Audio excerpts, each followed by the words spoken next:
عاملين ايه؟ يا رب تكونوا كويسين. طبعا فيديو النهارده مختلف، هو فلوج او روتين يعني.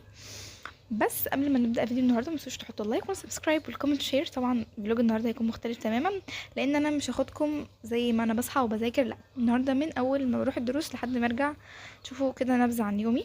هما دلوقتي عليا درس الساعه 1:30 رياضه، الساعه دلوقتي 1 تمام. فهبدأ ان انا اراجع شوية الاسئلة عشان عليا امتحان.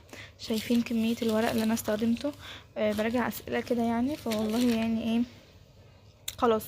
وكمان معايا كتاب ببدأ ان انا احل اسئلة كده، فهنراجع وبعد كده.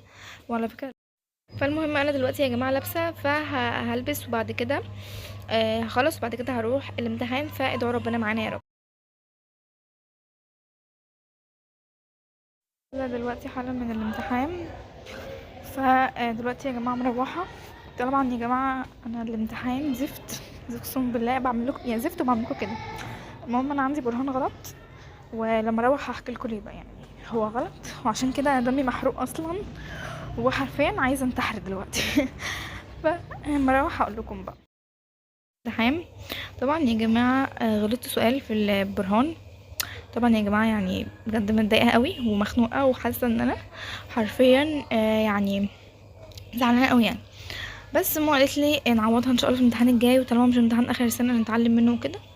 بس مش مهم بقى يعني، المهم ان انا عرفت غلطي وان شاء الله مش هنعيده تاني.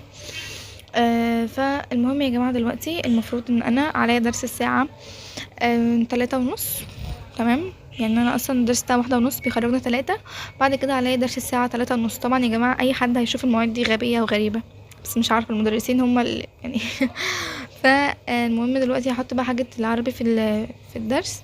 حاجه العربي في الدرس ايه، هحط حاجه العربي في الشنطه، علشان دلوقتي عليا درس عربي.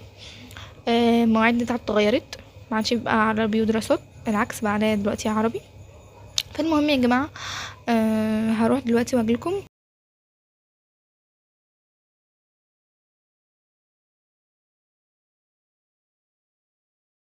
يا جماعه احنا في درس العلوم. طبعا سيبكم من اللي قاعدين يسمعوا روايات هناك دول، يعني احنا ملناش علاقه بيهم. تمام. دلوقتي جيت من درس الرياضه رحت في درس العلوم. ودرس عربي، يعني رياضه عربي والعلوم بعد كده خلاص هنخلص يعني. ما اعرفش اصوركم في درس العربي لانه كان سنتر، فالسنتر طبعا بيكون زحمه جدا جدا، وهنا درس عادي فبعرف اصور يعني، محدش هنا غير صحابي. فبس كده دي الفكره كلها، و باي باي، اشوفكم لما اروح بقى من البيت. طبعا الابله لسه ما جاتش، فكتبنا الاسماء العظيمه دي، انا اول اسم.